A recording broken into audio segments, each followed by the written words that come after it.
Los dos libros de la humanidad y la búsqueda de las claves.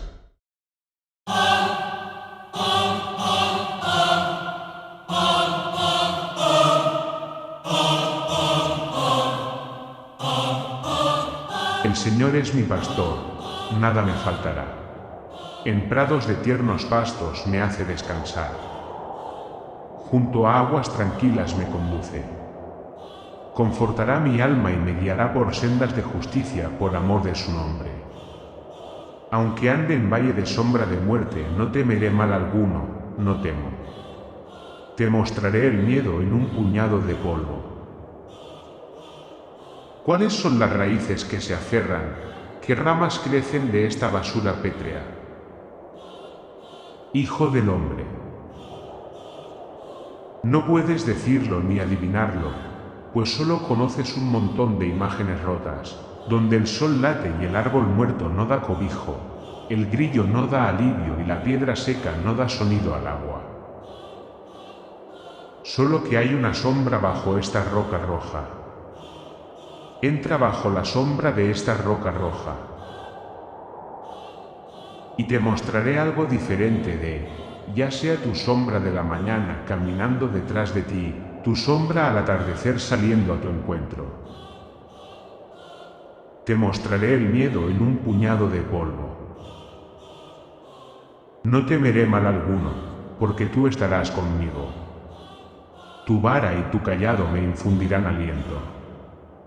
Preparas mesa delante de mí en presencia de mis adversarios. Unges mi cabeza con aceite, mi copa está rebosando. Ciertamente el bien y la misericordia me seguirán todos los días de mi vida, y en la casa del Señor moraré por días sin fin. Parte 2. El sol en la iglesia. Ah, ahí estás. Buenos días. Seguimos aquí, varados. Pero, al menos ahora, el sol está saliendo. Espero que nuestro barco se arregle muy pronto. Pero, mientras seguimos varados, es un buen momento para hablar de esta llave que tengo. Esta llave es una especie de llave maestra. Y, al continuar en nuestra búsqueda del resto, en el intento de abrir ciertas puertas, también utilizaremos esta llave maestra para enriquecer nuestra comprensión de ciertos asuntos. Como pronto verás, esta llave maestra une muchos de los temas y asuntos que nos preocupan, principalmente, el asunto del tiempo y la historia perdida, de la arquitectura del viejo mundo, de nuestra cosmología perdida y de la energética del mundo en que vivimos. Nuestra llave maestra es compleja y contiene una gran cantidad de información. No vamos a hablar ahora de todo lo que ofrece, sino más bien, solo una pequeña fracción de sus secretos. Espero que lo que vamos a discutir ahora nos prepare bien para la primera puerta, pero, a medida que vayamos avanzando, a menudo tendremos que reservar más tiempo para investigar nuestra llave maestra con más detalle, especialmente a la luz de nueva información. Sigamos adelante. No es un gran secreto que las dos luminarias principales sobre nuestras cabezas, el Sol y la Luna, funcionan como instrumentos de medición del tiempo. El tiempo, tal como lo conocemos, proviene de nuestro Sol y nuestra Luna. El Sol sale por el este cada mañana y se pone por el oeste cada tarde.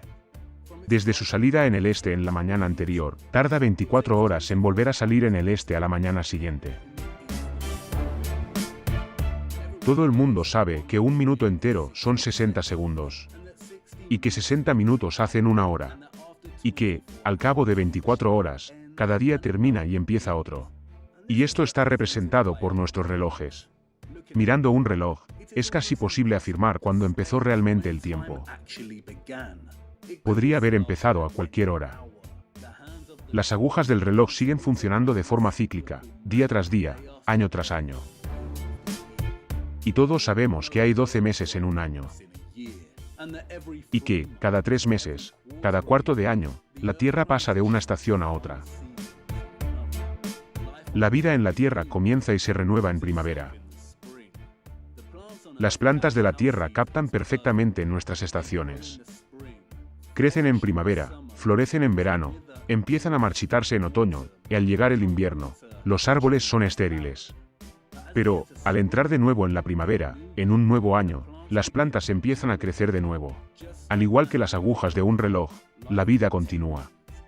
Se renueva y se mantiene de forma cíclica. El gran círculo de la vida. Todos los círculos tienen 360 grados. El diámetro de todo círculo es proporcional al radio. La esfera del reloj tradicional es un círculo de tricentésimo sexagésimo. Y, al observar la luna, vemos que ésta adopta un patrón similar al de las estaciones. Cada mes comienza con una luna nueva. Y, a medida que avanza el mes, la luna crece, o se convierte en creciente, luego en cuarto, luego en gibosa, hasta que finalmente llega a la luna llena. Y luego, a medida que el mes se adentra en su segunda mitad, la luna comienza a menguar de nuevo a través de una gibosa, un cuarto y una media luna, hasta envejecer. Y entonces, todo el proceso comienza de nuevo. Lo que el Sol y las estaciones hacen a lo largo de un año, la luna lo hace cada mes, como un reloj. Y nosotros vivimos dentro de este mecanismo de relojería, vivimos dentro del reloj de Dios. Pero, por si no te has dado cuenta, este reloj no funciona tan bien como cabría esperar. Dios hizo todo a la medida perfecta. Pero, por alguna razón, asignó 29,53059 días para que la luna completara sus fases. Y 365,2422 días para que el Sol viaje de un equinoccio de primavera a otro. Estas cifras no solo se resisten a un 360 ordenado, los grados del círculo, sino que se resisten a proporcionarnos un número entero conveniente. ¿Cómo puedes tener 0,2422 de un día y 0,53059 de un mes? Y esto ha resultado problemático para, prácticamente, todas las culturas a la hora de establecer sus calendarios. Para conciliar un calendario adecuado en el ciclo estacional, hay que manipular el ciclo del Sol para convertir ese 0,2422 extra en un número entero.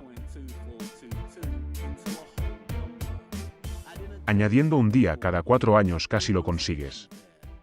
Pero, entonces, esto cambia la duración media del año natural en el transcurso de 4 años a 365,25. Si restamos el año solar con este año civil medio, podemos ver que sigue sobrepasando el año en 0,0078 días, es decir, 11 minutos y 14 segundos. Hay que redondear 0,0078 días a 0,0080, o bajar a 0,0075. Siempre hay un resto. Para conciliar esta cuestión, los encargados de establecer los calendarios oficiales emplean la intercalación. La intercalación, en el ámbito de la cronometría, es la inserción de un día, una semana o un mes bisiesto en algunos años del calendario para que éste siga las estaciones o las fases de la luna. En los calendarios solares, esto se hace añadiendo un día más al calendario cada 4 años. Y lo llamamos año bisiesto. No está en el punto justo, pero está lo suficientemente cerca. Los calendarios lunares, en su forma más común, intercalan un día extra en el último mes del año 11 veces a lo largo de 30 años. En los sistemas de calendario que utilizan tanto el Sol como la Luna, o lo que se denomina calendario solar lunar, se añade un 13º mes extra, o mes bisiesto, cada 2 o 3 años. Todo es muy complicado. Y tratar de diseccionar la forma en que nuestros calendarios han transformado, manipulado y extraviado el tiempo a lo largo de la historia induce un rápido y agudo dolor de cabeza. Debido a la multitud de calendarios diferentes establecidos a lo largo del tiempo por diversas culturas, y porque, en última instancia, nuestras propias luminarias se resisten a mantener comportamientos ordenados en cuanto al tiempo.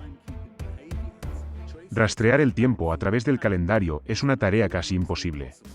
Si el significado en forma de escritura es vulnerable a perderse en la traducción, el tiempo registrado sufre la misma susceptibilidad de perderse en la intercalación.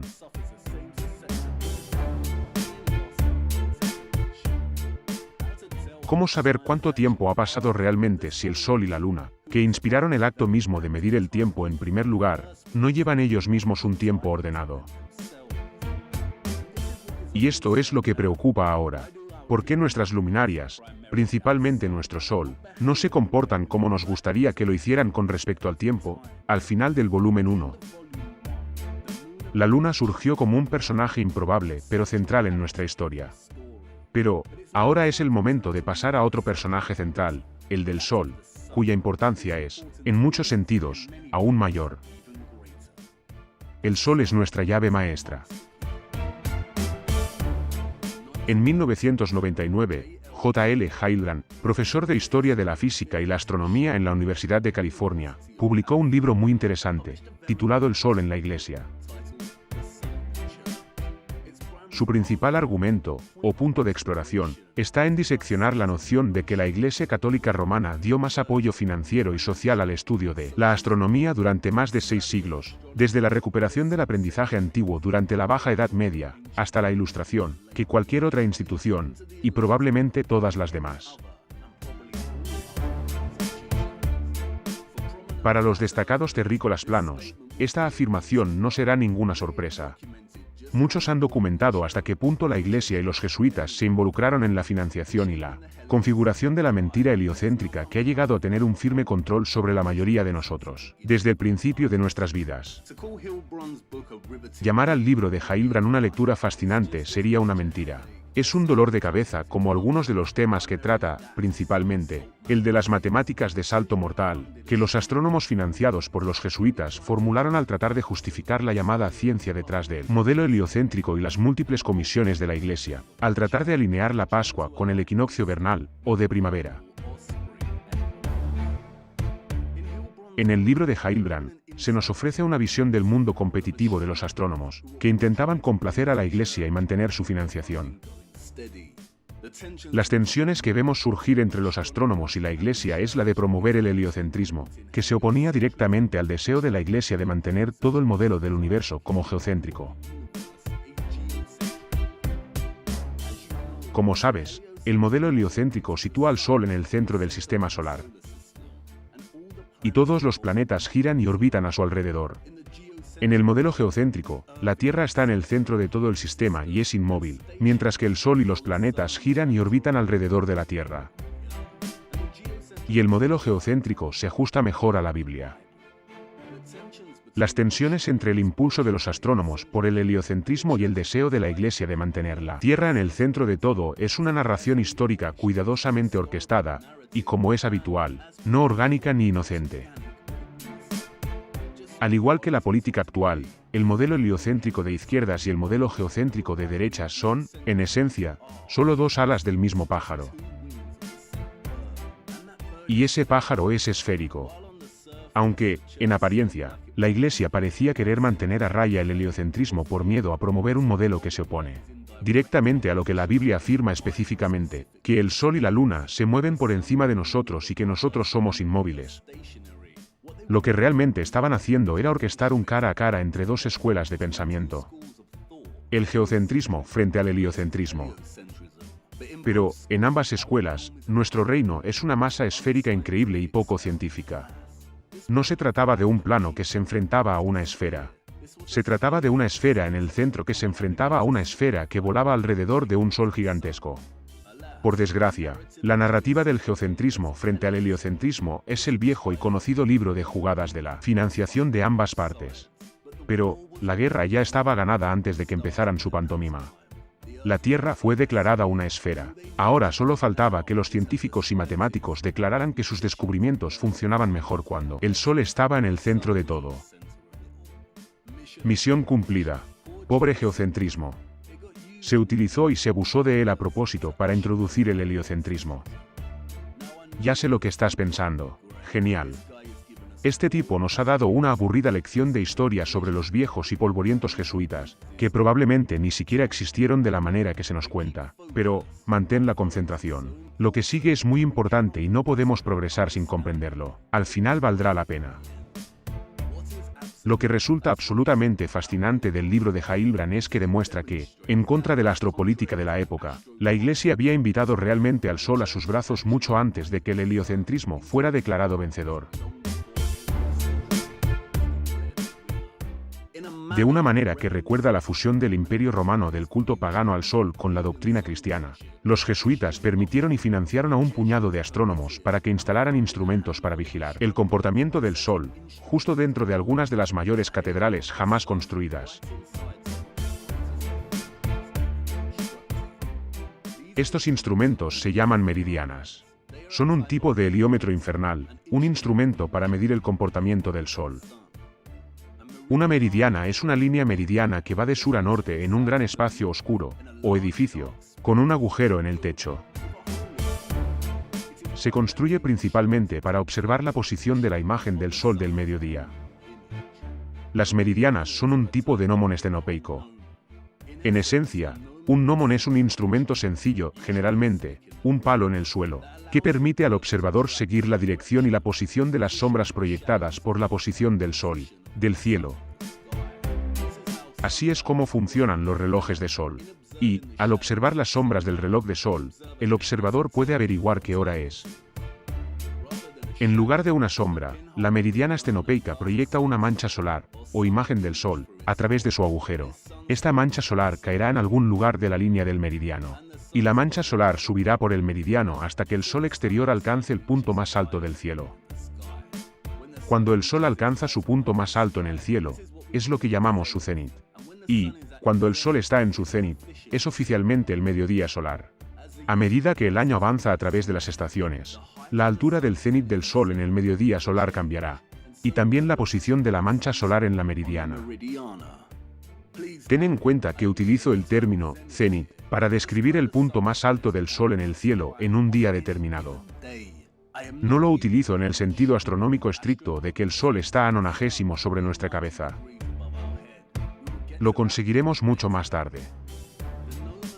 El gnomon de San Sulpicio en París es un ejemplo muy famoso de uno de estos instrumentos. Aquí vemos que la línea del meridiano atraviesa el suelo de la iglesia y llega hasta un obelisco. Colocaron el obelisco aquí porque la iglesia no era lo suficientemente larga para contener la longitud de la trayectoria de las manchas solares a lo largo del año. Como puedes ver en este diagrama, en invierno, la mancha solar chocará directamente con el obelisco. Esto se debe a que, en el hemisferio norte, durante el invierno el cenit del Sol, su punto más alto al mediodía solar, está más bajo en el cielo. A medida que el año avanza hacia la primavera, la mancha solar habrá bajado del obelisco y caerá en el círculo cerca del centro. Este es el marcador del equinoccio de primavera. Durante el equinoccio de primavera, el cenit del Sol está más alto al mediodía solar que durante los meses de invierno. Y, al comenzar el verano, la mancha solar habrá viajado hasta el inicio de la línea del meridiano, aquí. El mediodía solar durante el verano es cuando el Sol alcanza su punto más alto en el cielo durante su viaje anual. Al comenzar el otoño, el punto más alto del Sol desciende en altura aparente y la mancha solar regresa al círculo, aquí, para el equinoccio de otoño. Eso es genial. Los astrónomos de la Edad Media y hasta el siglo XIX se divertían creando agujeros en estructuras maravillosas para poder observar el baile de las manchas solares a lo largo del año. Pero, esto no es lo que realmente pretendían. Controlaban anualmente la posición de la mancha solar y seguían la forma en que se desviaba entre los equinoccios y solsticios anuales. Y, quizá estés empezando a pensar, espera un momento. Tal vez, la narración sea toda falsa y nuestros avanzados antepasados históricos, los que construyeron estas enormes estructuras que actuaban como generadores de energía, también las hicieron funcionar como unos enormes gnómones para seguir a las luminarias. Es un pensamiento elegante, pero, no del todo. Establecer una meridiana no fue una hazaña fácil. A menudo era necesario que los astrónomos se encargaran un drástico reasfaltado de estas estructuras para conseguir un nivel plano. El método de Giovanni Cassini para nivelar el terreno es un excelente ejemplo. Como explica Hildebrand, Cassini cavó una zanja a lo largo del curso calculado de la línea, colocó un canal de madera en la zanja y llenó el canal con agua para obtener un nivel preciso. Las principales figuras históricas de la astronomía tuvieron que recurrir a la naturaleza inmutable, inexpugnable del agua para conseguir un nivel de precisión, y así poder seguir el movimiento del Sol. ¿Lo sabían o estaban cegados por mirar obsesivamente al Sol? Sin embargo, la pregunta que debemos hacernos es, ¿por qué los astrónomos, entre los años 1500 y 1800, seguían obsesivamente la posición del Sol durante los equinoccios y los solsticios? Ahora debemos prestar atención a lo que el Sol arriba de nosotros hace. Y es hora de volver a hablar de la oblicuidad de la eclíptica y de la precesión de los equinoccios. Ahora, he introducido ampliamente estos conceptos en nuestro examen de la Luna. Lo que ahora necesito que hagas es olvidar todo lo que hemos explorado aquí y en este modelo que he presentado. Volveremos a ello mucho más tarde, pero, por ahora, olvídalo. Para comprender un aspecto crucial de nuestra llave maestra, tengo que discutir estos conceptos, en primer lugar e irónicamente, en términos del modelo heliocéntrico, y luego en términos del modelo geocéntrico plano, o lo que se denomina modelo de la Tierra plana. Lo que voy a intentar explicar ahora no es difícil de entender, pero es muy complejo. Y me esforzaré al máximo. Como sabes, en el modelo heliocéntrico, la Tierra gira sobre su eje, y, además de hacer esto, orbita alrededor del Sol. Una rotación sobre su eje es un día, aproximadamente 24 horas. Y una órbita completa del Sol es un año, es decir, 365,2422 días. En lugar de que los polos de la Tierra estén situados en posición vertical sobre el globo, están desplazados en un ángulo de, aproximadamente, 23,4. Esto es lo que llamamos inclinación axial. La Tierra gira sobre este axis. En el modelo heliocéntrico, el giro y la órbita de la Tierra no son los únicos movimientos. También hay 3 ciclos de Milankovitch, llamados así por el geofísico y astrónomo serbio que los teorizó, que describen los cambios en el movimiento de la Tierra y el impacto que tienen la estacionalidad y la localidad de la energía solar. La teoría científica aceptada postula que el eje de la Tierra está cambiando lentamente. Según esta teoría, hay un puñado de formas en las que está cambiando y que están ocurriendo simultánea y lentamente. Ya hemos hablado de uno de estos cambios, el primer ciclo de Milankovitch, el del cambio de orientación del eje de rotación de la Tierra, o lo que se llama la precesión de los equinoccios. Como la Tierra está aparentemente inclinada y gira, los científicos han utilizado la analogía de una peonza para describir este tipo de movimiento axial. Al igual que una peonza, la Tierra no solo gira de forma fija con un ángulo de 23,4, sino que traza una trayectoria cónica muy lentamente a lo largo del tiempo. Debido a esta trayectoria cónica, la designación de nuestra estrella polar directamente sobre nuestro polo norte, que actualmente es Polaris, cambiará lentamente. Debido a esta precesión, nuestra estrella polar hace 5000 años era Tuban, en la constelación de Draco. Dentro de 13.000 años, nuestra estrella polar ya no será Polaris, sino que apuntará directamente a Vega, en la constelación de la Lira. Otra forma de observar esta precesión es en el resto de las estrellas que están sobre nosotros. Si nuestro eje de rotación cambia para apuntar a una estrella polar diferente, entonces todas las posiciones de las estrellas y constelaciones que presenciamos arriba también habrán cambiado.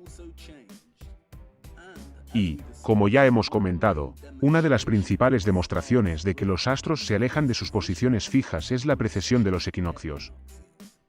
Esta deriva se produce muy lentamente, a un ritmo de primero cada 72 años, es decir, una constelación entera cada 2160 años.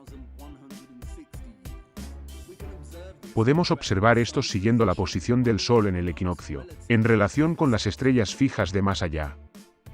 El segundo ciclo de Milankovitch es mucho más fácil de entender. Se refiere a la forma de la trayectoria orbital de la Tierra alrededor del Sol, o lo que se denomina oficialmente la excentricidad del ciclo orbital de la Tierra. La teoría postula que la forma orbital de la trayectoria de la Tierra alrededor del Sol fluctúa de circular a elíptica en un periodo de 100.000 años. Según la teoría, estas oscilaciones de circular a elíptica tienen un impacto dramático en la glaciación, ya que alteran la distancia de la Tierra al Sol, lo que altera la cantidad de radiación solar a la que está expuesta la Tierra.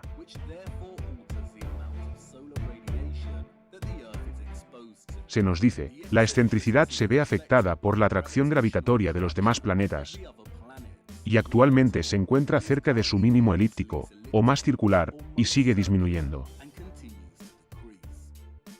El último ciclo de Milankovitch se refiere a la inclinación axial cambiante de la Tierra, o a la oblicuidad cambiante de su eje. Oblicuo es un adjetivo que significa que tiene una dirección, un curso o una posición oblicua o inclinada. Designa las líneas o planos geométricos que no son paralelos ni perpendiculares. Y, en el modelo heliocéntrico, el eje de la Tierra está efectivamente inclinado. Pero, en este modelo, no solo vivimos en una peonza esférica inclinada e hinchada que está, a la vez, girando y trazando una trayectoria cónica, sino que su inclinación también fluctúa. Como sabes, la oblicuidad, o inclinación, actual es de 23,4. Pero esta oblicuidad se desplaza y fluctúa entre 21,1 grados y 24,5 grados, a lo largo de un periodo de 41.000 años, nos dicen. Y sin embargo, a pesar de toda la complejidad de su modelo, todavía no hemos sentido ningún movimiento respecto a la Tierra. Es casi imposible hablar de la posición del Sol en el cielo como si estuviéramos orbitando el Sol. Probadlo vosotros mismos. Sentaos en vuestros jardines y parques y hablad de la posición del Sol como si estuviéramos en movimiento. Es por la mañana y sale el Sol, lo que significa que hemos girado la mitad de nuestro ciclo desde ayer por la tarde. Se siente raro hablar así porque no es natural. Y esto se debe a que no sentimos ningún movimiento con respecto a la Tierra. Lo que en realidad percibimos con nuestros propios ojos es que el Sol cambia su trayectoria en el cielo, a lo largo del año. Así pues, intentemos conceptualizar cómo es esta oblicuidad de la eclíptica, aquí en la Tierra. Y, para ello, vamos a dirigirnos al ecuador para el equinoccio.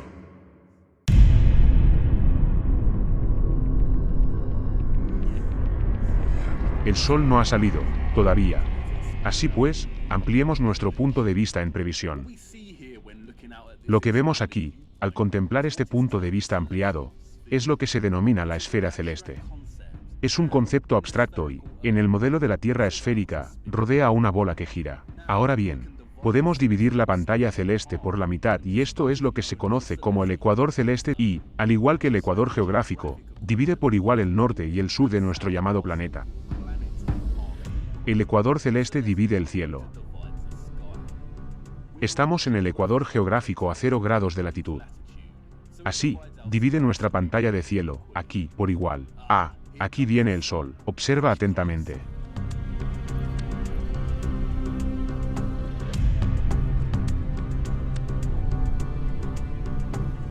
Como puedes ver, cuando te sitúas en el ecuador durante el equinoccio, el Sol alcanza su verdadero cenit, lo que significa que está directamente sobre la cabeza a 90 grados. Como también puedes ver, el Sol recorre el ecuador celeste, aquí, perfectamente. Actualmente es la 1 de la tarde. Seguirá atravesando el ecuador celeste hasta que se ponga. Ahora, rebobinemos el Sol hasta la 1 de la tarde y veamos qué ocurre a medida que avanzamos por los meses del año. Manteniendo nuestra hora fija en la 1 de la tarde. Como puedes ver, el Sol a la 1 de la tarde cambia de posición. Teje entre el ecuador celeste, como una serpiente.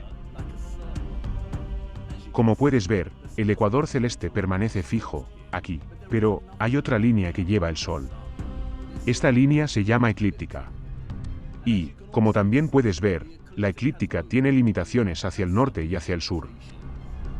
El Sol no pasa por esta línea hacia el norte, ni por esta línea hacia el sur, en su recorrido anual. Estas líneas marcaban las líneas trópicas de latitud, Cáncer y Capricornio, que se forman a 23,4 grados, al norte y al sur del ecuador. Si la eclíptica es la trayectoria anual del Sol, la oblicuidad es la limitación norte y sur de esta trayectoria. No existe una inclinación de 23,4 grados de la Tierra. Pero, el Sol se desvía 23,4 grados a cada lado del ecuador celeste, durante su viaje anual. Entiendo que esto es bastante difícil de visualizar, así que vamos a dedicarle más tiempo. Para conceptualizarlo, utilizaremos 4 puntos diferentes del año, los equinoccios y los solsticios. Aquí está la trayectoria del Sol, a lo largo del día, en el ecuador durante el equinoccio de primavera. Y ahora, el solsticio de verano. Y el equinoccio de otoño. Y por último, el solsticio de invierno. Como puedes ver, hay 2 formas de movimiento, aquí, con respecto al Sol. El primero es el movimiento diario a través del cielo. Y la segunda es la deriva anual de este movimiento diario hacia las líneas trópicas de latitud y hacia atrás.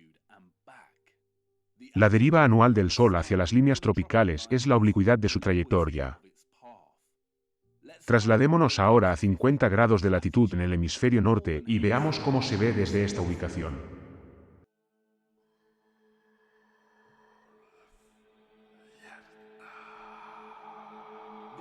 Es el equinoccio de primavera.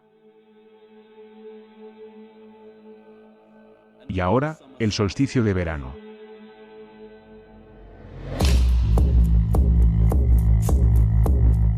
El equinoccio de otoño.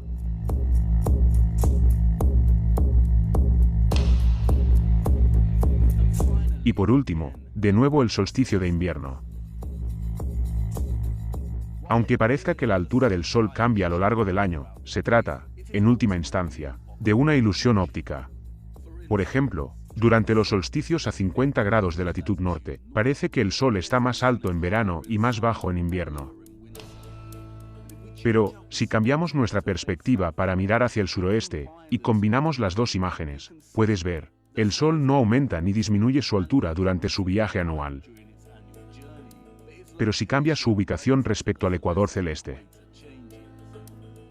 Por tanto, se ve más alto en verano en el hemisferio norte, ya que está recorriendo el trópico de Cáncer, por tanto, más cerca de los que viven en este lugar. Y se ve más bajo en invierno, al recorrer el trópico de Capricornio, ya que está más lejos. Hay una paradoja muy profunda en torno a esto. Y lo exploraremos mucho más adelante en nuestro viaje. Pero, si juegas con los vectores de los puntos de fuga, puede resultar evidente. En toda su simplicidad, la oblicuidad de la eclíptica no es más que las limitaciones geográficas del recorrido anual del Sol. Y estas limitaciones están situadas a 23,4 grados al norte y al sur del ecuador. Y, como has visto en esta demostración, el viaje anual del Sol a través de su trayectoria eclíptica se forma como una onda sinusoidal de serpiente, o hélice energizada. También puedes ver que, en algún momento, la línea eclíptica atraviesa el ecuador celeste. Esto ocurre 2 veces al año. Y esto es lo que llamamos los equinoccios. Es el encuentro de dos líneas. Y puedes ver, aquí, en el equinoccio cuando el Sol está en el mediodía solar, que la cruz que forman estas líneas representa visualmente la oblicuidad de la trayectoria del Sol. Hay una diferencia de 23,4 grados entre la trayectoria eclíptica del Sol y el ecuador celeste. Se trata de la oblicuidad de la eclíptica, o lo que los científicos han denominado E. Y es debido a la oblicuidad, porque el Sol se desplaza entre los trópicos del norte y del sur anualmente, que tenemos estaciones cambiantes. El modelo heliocéntrico postula que la oblicuidad de la trayectoria aparente del Sol en el cielo sobre nosotros se debe a la inclinación axial de la Tierra. En este modelo, las estaciones se producen debido a la inclinación de la Tierra. Por ejemplo, cuando la Tierra se aleja del equinoccio de primavera, el hemisferio norte se inclina más hacia el Sol, debido a la inclinación axial. Esto significa que es verano en el hemisferio norte. A medida que la Tierra gira, el ángulo de su inclinación cambia, y por tanto, las estaciones comienzan a cambiar, debido a las variaciones de la luz y la radiación solar que inciden en los hemisferios norte y sur. En el modelo de la Tierra plana, es el Sol el que se mueve por encima de nosotros. Este modelo intenta captar la trayectoria del Sol y su oblicuidad mediante el concepto de espiral. Desde el ecuador, el Sol se mueve en espiral hacia el interior hasta llegar al trópico de Cáncer, en el norte, a 23,4 grados de latitud. A continuación, gira en espiral hacia el exterior, de vuelta al ecuador, para el equinoccio. Y luego, sigue avanzando hasta llegar al trópico de Capricornio, al sur, a 23,4 grados de latitud. Y, aunque la concepción de este modelo sobre la trayectoria anual del Sol no es del todo exacta, si lo es su argumento de que es el Sol sobre nosotros el que se mueve y que su trayectoria anual se desvía del ecuador. Resumiendo, la trayectoria anual del Sol no atraviesa continuamente el ecuador celeste, sino que se desvía hacia el norte y el sur en su línea eclíptica, alcanzando un máximo de 23,4 grados de latitud. En el ángulo, o grados, entre la trayectoria de la eclíptica y el ecuador celeste está lo que se denomina oblicuidad de la eclíptica. Y, Además de las estaciones, una de las formas clave en que esta oblicuidad y el segundo ciclo de excentricidad de Milankovitch afecta a nuestras vidas aquí en la Tierra es en la diferencia entre las manecillas del reloj artificial y el comportamiento real del reloj del Sol, por encima de nosotros. La investigación de Hildebrand demuestra que tanto la Iglesia como los astrónomos, a partir del siglo XVI, estaban obsesionados con la vigilancia de la trayectoria anual del Sol y con el seguimiento de las desviaciones que se producían cada año. Y descubrieron que las meridianas eran una buena forma de hacerlo. Pero, la meridiana y la gran cantidad de relojes de sol y otros heliómetros que fueron apareciendo en exceso por todas las ciudades y pueblos europeos hasta el siglo XIX también prestaban un servicio a los lugareños.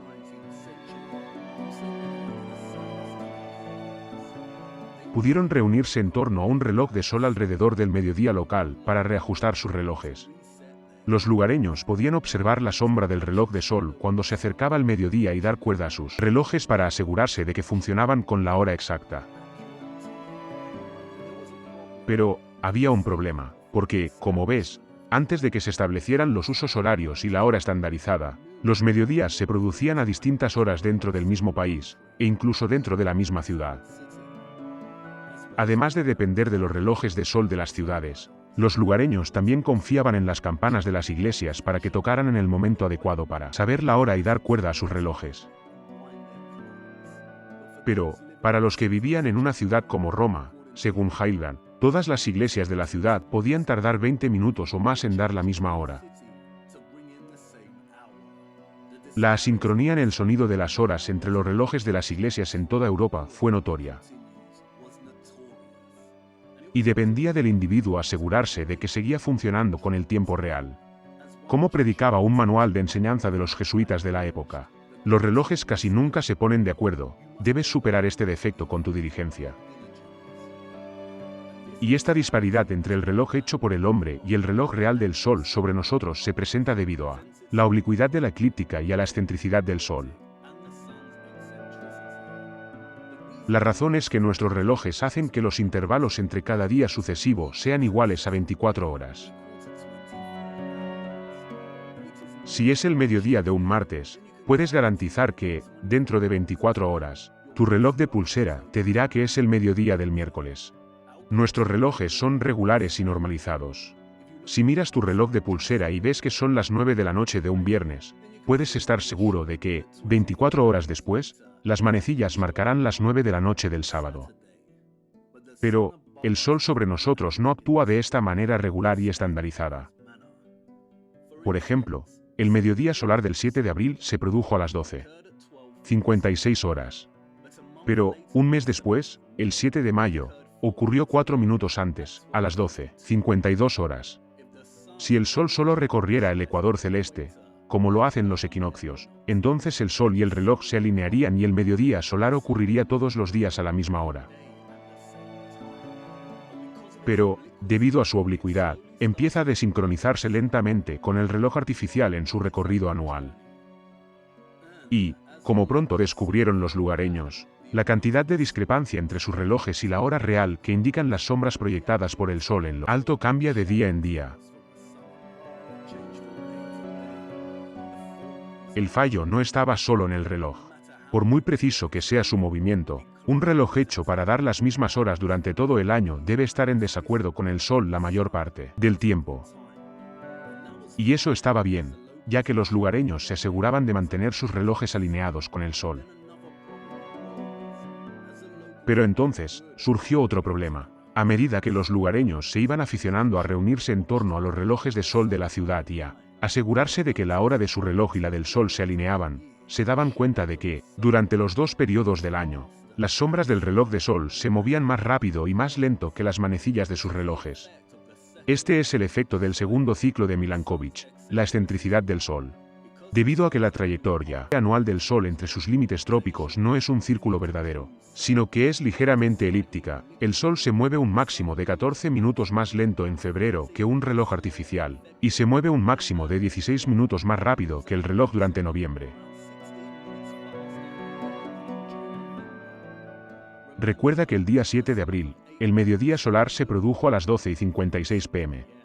Mientras que el 7 de noviembre se produjo a las 11:40, es decir, 16 minutos más rápido, incluyendo la hora del horario de verano. Y eso es porque el recorrido anual del Sol, entre sus límites trópicos, no es un círculo verdadero, sino que es ligeramente elíptico, por tanto, no se mueve con una velocidad regular, sino que se acelera y se ralentiza durante dos momentos a lo largo del año. Y, si se combinan los efectos de la oblicuidad y la excentricidad, se obtiene un gráfico con este aspecto. La línea horizontal, aquí, representa nuestros relojes estandarizados, creados por el hombre, que introducen cada nuevo día con intervalos de 24 horas entre días sucesivos. Pero, las crestas positivas y negativas de la onda sinusoidal, aquí, representan la forma en que el reloj del Sol sobre nosotros se desvía del reloj artificial a lo largo del año. Lo positivo es cuando el Sol es más rápido que el reloj y lo negativo es cuando es más lento que el reloj. Y la diferencia entre el comportamiento irregular del Sol y el tic-tac regular y ordenado de los relojes es lo que se llama la ecuación del tiempo. Si colocaras una cámara en el mismo lugar y tomaras una fotografía del Sol durante todo el año, asegurándote de tomar la fotografía exactamente a la misma hora del reloj cada día, serías testigo de algo muy especial. Se llama analema.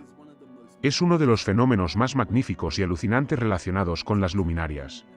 Y capta perfectamente la influencia de la oblicuidad y la excentricidad de la trayectoria del Sol. La forma del analema, la figura del 8 con lóbulos desiguales, o incluso algunos podrían decir que la figura de un pez, es una encarnación celestial de la ecuación del tiempo. Si no hubiera oblicuidad y excentricidad, y el Sol funcionara como lo hacen nuestros relojes artificiales, si cada intervalo entre los sucesivos mediodías solares fuera de hecho de 24 horas, entonces no habría analema a lo largo del año. El Sol aparecería en el mismo punto del cielo a la misma hora del día durante todo el año. El analema sería un punto. Si la oblicuidad del Sol, su deriva hacia el norte y hacia el sur, siguiera presente, pero la excentricidad de la trayectoria fuera circular y no elíptica como en la actualidad, entonces el analema sería una figura de 8 simétrica y sus lóbulos sur y norte serían de igual tamaño. Y, en realidad, la forma más fácil de demostrar hasta qué punto la oblicuidad de la eclíptica, el desplazamiento de 23,4 grados del Sol en su trayectoria anual hacia el norte y el sur, afecta a nuestras vidas en la Tierra, es imaginar que no existiera en absoluto. Imaginemos también que la excentricidad fuera siempre circular. Si reducimos la oblicuidad a 0 grados, de modo que la trayectoria del Sol discurra completamente perpendicular al ecuador celeste durante todo el año, entonces no solo el Sol mantendría el tiempo ordenado y se alinearía con nuestros relojes, sino que no habría fluctuación estacional. Y el día y la noche tendrían la misma duración, día tras día, año tras año. John Milton, en su poema épico El paraíso perdido, teorizó que la trayectoria del Sol en el mundo edénico anterior a la caída no tenía ninguna oblicuidad. Algunos dicen que él ordenó a sus ángeles que girasen los polos de la Tierra 2 veces 10 grados y más desde el eje del Sol. Ellos con trabajo obligaron al globo céntrico. Pero, ¿qué pasaría si la oblicuidad aumentara a 90 grados? Las limitaciones de la trayectoria del Sol, las líneas trópicas de latitud, se trasladarían entonces hasta aquí. Y habría un efecto dramático en la estacionalidad. Se derretiría mucho hielo, ¿no crees? Y aquí es donde se pone muy interesante. Como explora el libro de Hilbrand el Sol en la Iglesia, los jesuitas y los astrónomos no solo hacían gala de su destreza matemática al tratar de determinar si la Tierra orbitaba alrededor del Sol o viceversa. Comprobaban obsesivamente si la oblicuidad se desplazaba. Ya en el año 2000 a.C., diferentes culturas medían la oblicuidad, según se nos dice. Y durante la Edad Media se creía que la oblicuidad oscilaba en torno a un valor medio. ¿Qué significa esto? Desde la Edad Media, los 23,4 grados han sido, más o menos, la media aceptada. Y Milankovitch planteó posteriormente la hipótesis de que la inclinación axial de la Tierra varía en un periodo de 41.000 años de 22,1 a 24,5 grados. Y, como acabamos de demostrar brevemente, si el ángulo de oblicuidad cambiara, entonces ambos trópicos se moverían a la par. Como sabes, hay 5 círculos de latitud destacados. Tenemos los círculos ártico y antártico, los trópicos de Cáncer y Capricornio, y en medio, tenemos el Ecuador. Estas líneas de latitud son lo que se conoce como paralelos. Están vinculados entre sí. Si una se moviera, otra línea de latitud también se movería en paralelo. En el modelo de la Tierra plana, esto significaría que estos anillos espirales concéntricos comenzarían a desplazarse en paralelo, acercándose o alejándose. Si la oblicuidad cambiara 10 grados, entonces se desplazarían más cerca del ecuador. Si el desplazamiento fuese de 60 grados, entonces se alejarían más. En los modelos rectangulares de la Tierra plana, menos populares y subestimados, ocurriría lo mismo. Las limitaciones de los trópicos se acercarían o alejarían del ecuador. Y también se trasladarían las líneas del Ártico y del Antártico. Y podrías preguntarte, ¿por qué Milankovitch solo planteó la hipótesis de un desplazamiento de la oblicuidad entre 22,1 y 24,5 grados? Un cambio de 1,1 grados de 23,4 a 24,5 y de 1,3 grados de 23,4 a 22,1 parece, después de todo, una fluctuación bastante pequeña en el gran esquema de las cosas. ¿Por qué la oblicuidad no volvería nunca a 0 o a 90 en su modelo? Antes de teorizar, examinemos rápidamente lo que Wikipedia nos dice sobre este cambio. Tal y como afirman, el trópico de Cáncer se está desplazando actualmente hacia el sur a un ritmo de casi medio segundo de arco. 0,468 de latitud, o 15 metros, 49 minutos, al año. Como resultado, aproximadamente, y de media, los círculos tropicales se están desplazando hacia el ecuador, y los círculos polares hacia los polos, 15 metros al año. Si los trópicos se desplazan actualmente a casi medio segundo de arco de latitud cada año, ¿cuánto tiempo tardaría en producirse algún cambio significativo en su ubicación? Al igual que nuestros relojes dividen la hora en minutos y los minutos en segundos, un grado de latitud puede descomponerse en minutos y segundos de arco. 60 segundos de arco hacen un minuto de arco, y 60 minutos de arco hacen un grado.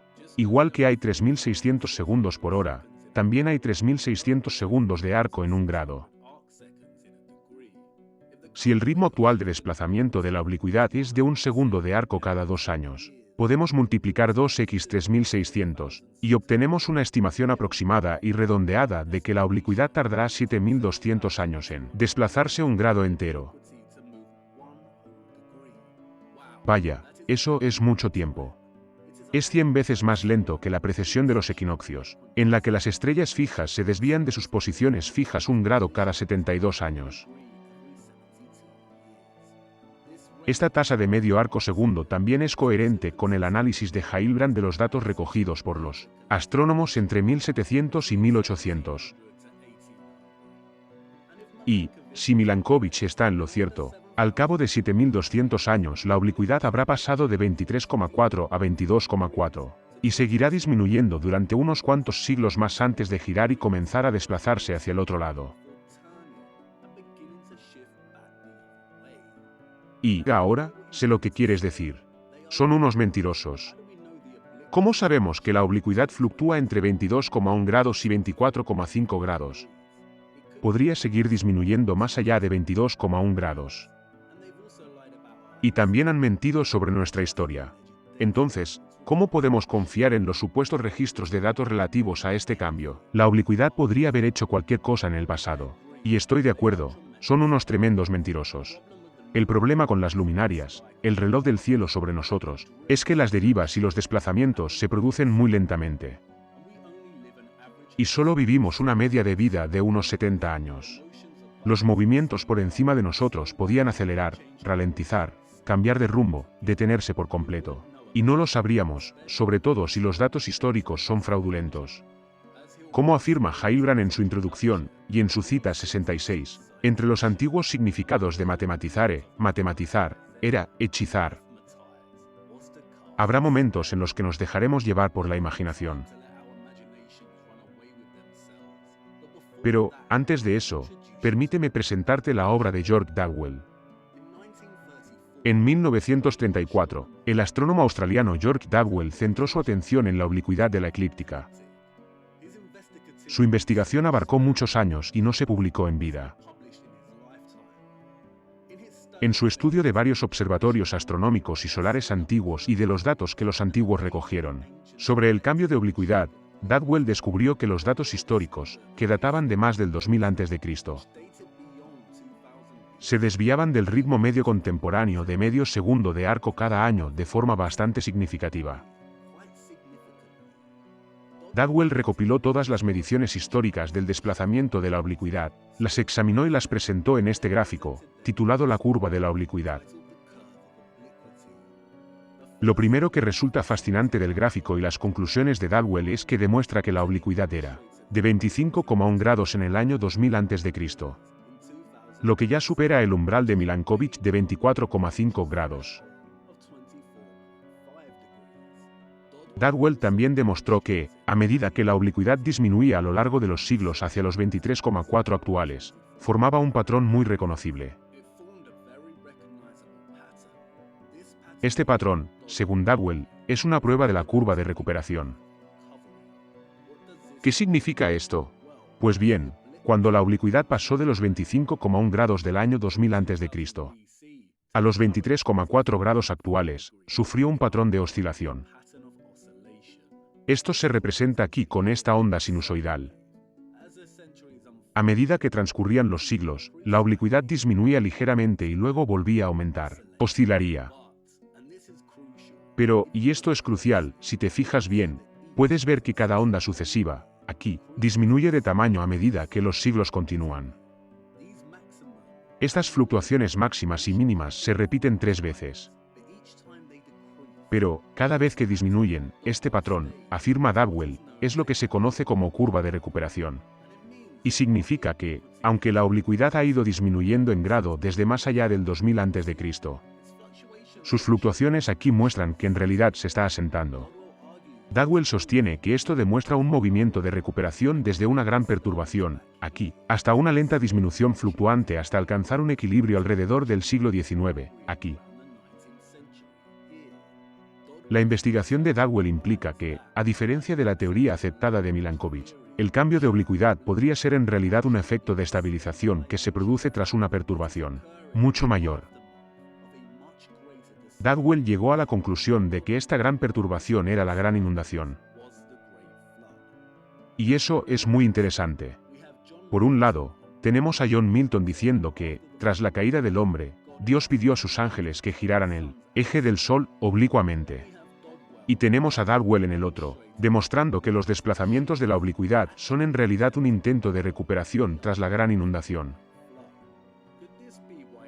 Podría ser esta la razón por la que nuestro Sol aparece desincronizado con el tiempo, porque un gran acontecimiento histórico cambió su curso, y, si Dadwell está en lo cierto, eso significaría que este acontecimiento tuvo lugar en algún momento antes del 2000 a.C., es decir, hace más de 4000 años.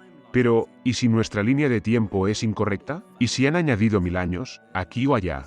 De ser así, este gráfico se comprimiría sin duda. No vamos a resolver el problema de la oblicuidad de los desplazamientos. Al fin y al cabo, somos simples mortales con una vida corta. Sin embargo, estos supuestos observatorios solares antiguos merecen una investigación más profunda. ¿Son auténticos, o solo sitios reutilizados como los heliómetros de la catedral? Quiero mostrarte ahora algo que es bastante notable. Mira.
Vaya. Como acabas de ver, muchos de los llamados monumentos antiguos del pasado siguen, a día de hoy, perfectamente alineados con el equinoccio anual y otras fechas clave. Y, antes de que te emociones demasiado y empieces a afirmar que los del mundo antiguo eran verdaderos maestros del universo y construyeron estas estructuras para alinearse perfectamente con el equinoccio, analicemos esto un poco más de cerca. El trabajo del Diyar. Yayashri Saranatan me llamó la atención sobre algo que no había considerado realmente antes. El calendario gregoriano se estableció hace 439 años, en 1582. Por la misma época, los astrónomos empezaron a hacer agujeros en las catedrales. Y uno de los principales propósitos de su creación fue evitar que el calendario se desviara de la fecha del equinoccio del 21 de marzo. Por si las cosas no fueran ya lo suficientemente confusas, el año solar, o tropical, se determina por el tiempo que tarda el Sol en viajar desde un equinoccio de primavera hasta el siguiente. Y esto equivale a 365,2422 días. Pero, un año sideral es el tiempo que tarda el Sol en volver a la misma posición con respecto a las estrellas fijas de más allá. El año solar es 20 minutos más corto que el año sideral. Y nos dicen que esto se debe a la precesión de los equinoccios. Recuerda que, en esta teoría, la Tierra traza una trayectoria. Y, debido a esto, se supone que el punto de intersección, aquí, entre el ecuador celeste y la eclíptica, o lo que llamamos el equinoccio, se mueve hacia atrás, o hacia el oeste, a un ritmo de primero cada 72 años. Si el Sol se retrasa 20 minutos al año, esto significa que se retrasa 24 horas enteras, un día entero, cada 72 años. Como afirma Saranatan, se entiende que no hay ningún cambio en la fecha equinoccial tropical en el calendario gregoriano. El equinoccio de primavera siempre se produce el 21 de marzo, o del 20 al 21 de marzo. Según la teoría de la precesión, esta fecha debe haberse desviado 5,9 días desde el inicio del calendario gregoriano, hace 430 años, pero se comprueba que ocurre en la misma fecha. Estas estructuras no deberían alinearse con la fecha del equinoccio del 21 de marzo de hoy. Construyeron hace cientos, si no miles, de años, para alinearse con la fecha del equinoccio de su tiempo. Los descerebrados gritarán que esto se debe a que el calendario gregoriano está construido para garantizar que el equinoccio de marzo, más o menos, permanezca igual, más o menos un día o dos. Pero, el único ajuste en el calendario es para el año bisiesto. No puedes decirme que estas estructuras se alinean exactamente en este día porque el calendario computa un año bisiesto cada 4 años. Si esta pirámide maya se construyó hace más de 1000 años, la fecha del calendario del equinoccio debería haberse desplazado 13,8 días. La sombra de la serpiente no debería aparecer en marzo. Si Angkor Wat se construyó hace 900 años, la fecha debería haberse desplazado 12,5 días. ¿Y qué pasa con estructuras como el templo de Abu Simbel? Cada año, el 22 de febrero y de octubre, esta cámara se ilumina con el sol para conmemorar el cumpleaños y la coronación del rey Ramsés. Estas fechas no coinciden con el equinoccio, y sin embargo, todavía hoy se alinean con una estructura que supuestamente ha mantenido esta alineación durante miles de años. Y lo mismo ocurre con Nubranj, una estructura que supuestamente tiene 5000 años de antigüedad, pero que sigue coincidiendo con la fecha del solsticio de invierno, año tras año. Esta fecha debería haberse desviado 69 días. Si Stonehenge se construyó hace más de 4000 años, entonces la fecha del calendario del solsticio de verano debería haberse desplazado 55 días, lo que significa que debería ocurrir en abril. Pensar que estas alineaciones son obra del calendario gregoriano es absurdo. No, la única explicación razonable es que la Tierra y el Sol están vinculados en su alineación. Y que hay una ausencia total de precesión o movimiento con respecto a la Tierra. Y realmente, es maravilloso cuando nuestros dos oponentes clave, es decir, el histocentrismo y el heliocentrismo, entran descaradamente en un punto muerto.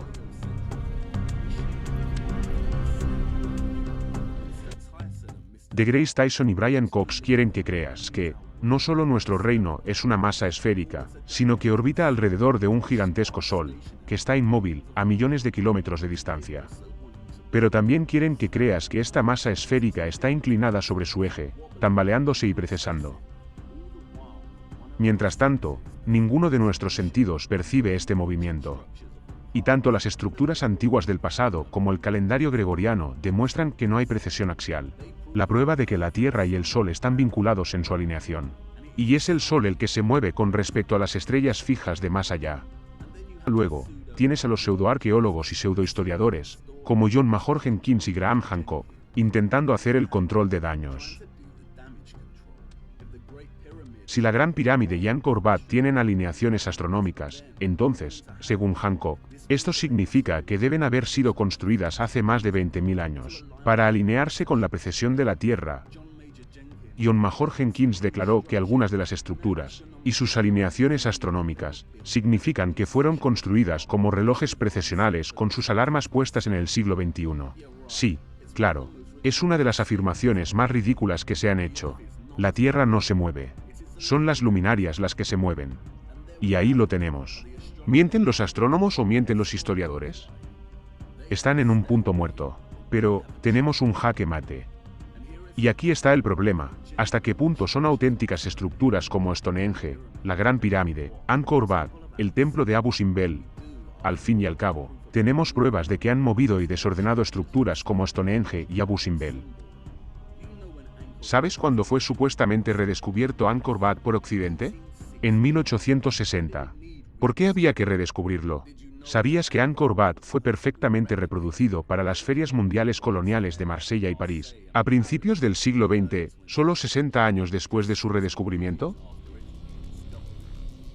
¿Qué antigüedad tienen algunas de estas estructuras, especialmente las que se alinean con el Sol? ¿Sabías que muchos obeliscos también funcionaban como enormes gnomos? Incluso las propias grandes pirámides, escribe Dadwell, eran, a efectos prácticos, esencialmente gnómicas a escala gigantesca. ¿Sabes de dónde sacaron la inspiración para utilizar el obelisco de San Sulpicio? La antigua Roma. Según la leyenda, Augusto erigió un obelisco que robó de Egipto y lo utilizó como un enorme reloj de sol para expresar su poder y su gloria. Hoy no queda nada del enorme reloj de sol de Augusto, excepto el obelisco, ahora desplazado de su ubicación original. ¿Sabes cuántas de estas estructuras han sido trasladadas, alteradas, rotas, rediseñadas y reutilizadas? ¿Has hecho alguna vez un recorrido por las catedrales de Europa y has contado todos los instrumentos que contienen, que registran el movimiento del Sol? ¿Por qué? ¿Y para qué? ¿Por qué tantas ciudades del mundo tienen obeliscos gigantes? Y sé lo que vas a decir. Es porque los del viejo mundo eran los verdaderos maestros del universo y construyeron todas sus estructuras de acuerdo con las luminarias. De nuevo, es un pensamiento extravagante. Pero, no. Muchos de nosotros hemos caído en la trampa de subestimar la reutilización. Recapitulemos brevemente y veamos lo que tenemos hasta ahora. 1. Nuestro Sol no mantiene una hora ordenada como nuestros relojes. A esto se debe principalmente a la oblicuidad de su trayectoria anual. 2. En la Edad Media y hasta el siglo XIX hubo un enorme esfuerzo organizado y encargado, financiado por los jesuitas, para seguir el movimiento del Sol y su cambiante oblicuidad. Y esto dio lugar a la reutilización de muchas estructuras. El calendario gregoriano también se estableció durante este periodo. 3. Ningún aspecto de los modelos teóricos heliocéntrico y de Milankovitch puede explicar adecuadamente por qué Sol tiene una oblicuidad de 23,4. 4. El análisis de Dadwell muestra que la oblicuidad cambiante del Sol demuestra un patrón de recuperación de una perturbación mucho mayor en el pasado. 5. Muchas de las llamadas estructuras antiguas de nuestra historia se alinean con las luminarias, especialmente el Sol. La autenticidad de muchas de estas estructuras es cuestionable. Ahora, hagamos una pregunta teórica. ¿Es posible que se produjera una gran perturbación en el pasado que afectara a nuestro Sol, y a su vez, provocara la desaparición del viejo mundo? ¿Y los que siguieron reutilizaron estas estructuras para averiguar la situación del Sol y reconceptualizar un nuevo modelo de la Tierra y del universo? Y ahora, llevemos esto aún más lejos y planteemos una pregunta teórica más amplia. ¿Y si, como en todas las naciones del mundo, surgieran tensiones en el viejo mundo y hubiera una guerra, y esa guerra culminara con una gran perturbación que alterara el comportamiento del Sol, y como consecuencia, hiciera desaparecer a mucha gente? ¿Acaso una determinada facción del pueblo conquistó el viejo mundo y posteriormente llegó a adorar al Sol por ello? Ja. Parezco un teórico de la conspiración. Y quizás, lo único que podemos hacer es especular. Pero, ¿alguna vez te has concentrado en la innegable prevalencia del culto al Sol en nuestro mundo? ¿Y ese número? El 666. Si restamos 23,4 grados a 90 grados, obtenemos 66,6 grados. ¿Podría el origen de ese número proceder del Sol? ¿La trayectoria anual del Sol, y sus limitaciones, se extendía históricamente a 90 grados? Seguramente no. Las estaciones serían muy dramáticas. Pero, ¿y si el reino es más grande de lo que conocemos? Entonces, ¿qué son los polos? ¿Y quién adora al Sol? ¿Qué es la luz? ¿Todas las culturas anteriores adoraron la luz, o sucedió algo más? ¿Qué significa pasar de la oscuridad a la luz? ¿Por qué pidió Josué a Dios que hiciera que el sol se detuviera? ¿Y quién escribe la historia? ¿Quién reescribe, reutiliza, se apropia y destruye la historia? Los que triunfan. No subestimes la reutilización. Y aquí hay una última pregunta. Esta pregunta se va a convertir en una de nuestras herramientas de investigación a partir de ahora. Toda nuestra vida ha sido moldeada por la falsa cosmología heliocéntrica. Y nuestros métodos para mantener el tiempo son fundamentalmente heliocéntricos. Pero, ¿y si toda nuestra narrativa histórica ha sido reescrita y remodelada como heliocéntrica? ¿Y qué hay debajo? ¿Quién construyó realmente estos relojes? ¿Los mismos que construyeron las catedrales, o los mismos que las readaptaron en honor al Sol? Empieza a mirar más de cerca en tu día a día. Mira mucho más de cerca. Apenas hemos empezado a examinar nuestra llave maestra. Pero, como puedes ver, hace que la mente se ponga en marcha. Y también nos ha dado un marco temporal para trabajar. Los heliómetros de la catedral y el calendario gregoriano se establecieron en el siglo XVI. Este periodo se ha denominado Renacimiento. ¿Sabes lo que significa esa palabra? Significa renacer, reaparecer, resucitar, nacer de nuevo.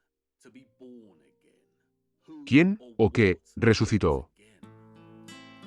Creo que es hora de que abandonemos este temido lugar y sigamos viajando en busca de la siguiente llave. Conozco al hombre que lo tiene y sé exactamente dónde encontrarlo. Nos ha estado esperando. Pero, me temo que llegamos demasiado tarde. Tendremos que intentar ir a Siberia más adelante. Hemos perdido nuestra oportunidad.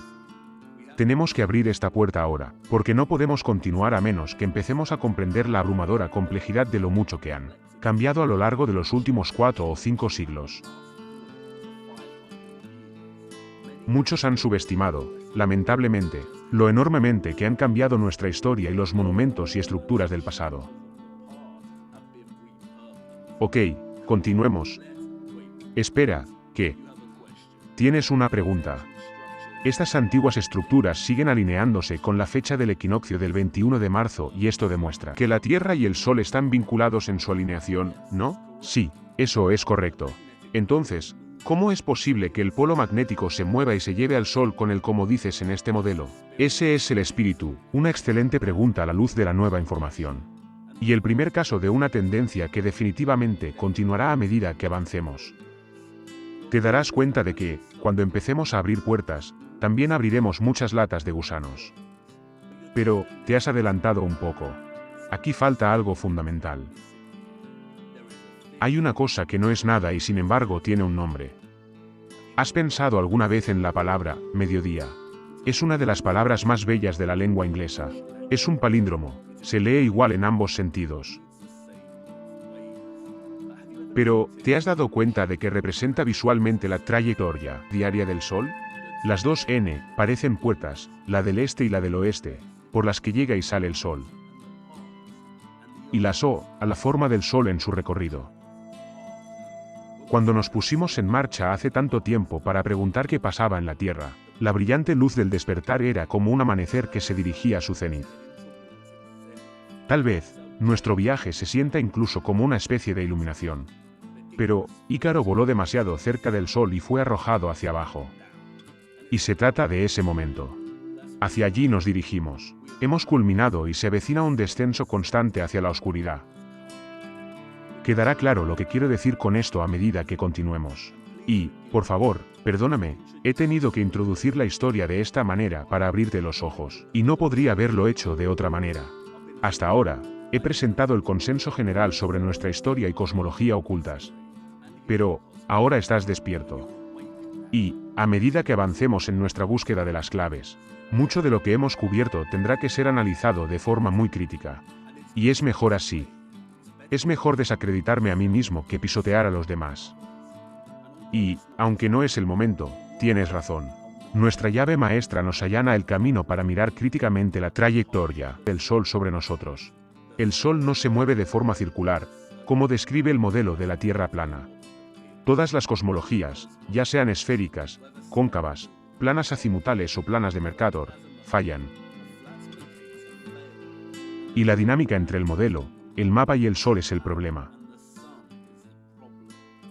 Más adelante examinaremos más de cerca todas las cosmologías. Y, no te preocupes, nuestros dos personajes centrales se encontrarán en algún momento. Porque, ¿qué sería de nuestro viaje sin la aparición de la corona? Tenemos que hacer un trato ahora mismo. Si vas a seguir su camino, y empezamos a descubrir cosas que no resisten una investigación crítica o un trabajo más largo, entonces debemos dejarlas ir, por mucho que nos hayamos apegado a ellas. De lo contrario, estaremos cargando con el equipaje, y no podemos permitirnos otro choque. Hagamos un trato. Excelente. Ah, y mira eso. Nuestra nave está arreglada. Por fin podemos seguir adelante. Pongámonos en marcha. Es el momento de abrir esta puerta de par en par y ya llegamos tarde a una cita muy importante. Esperemos que nuestro hombre siga ahí esperando para darnos la llave.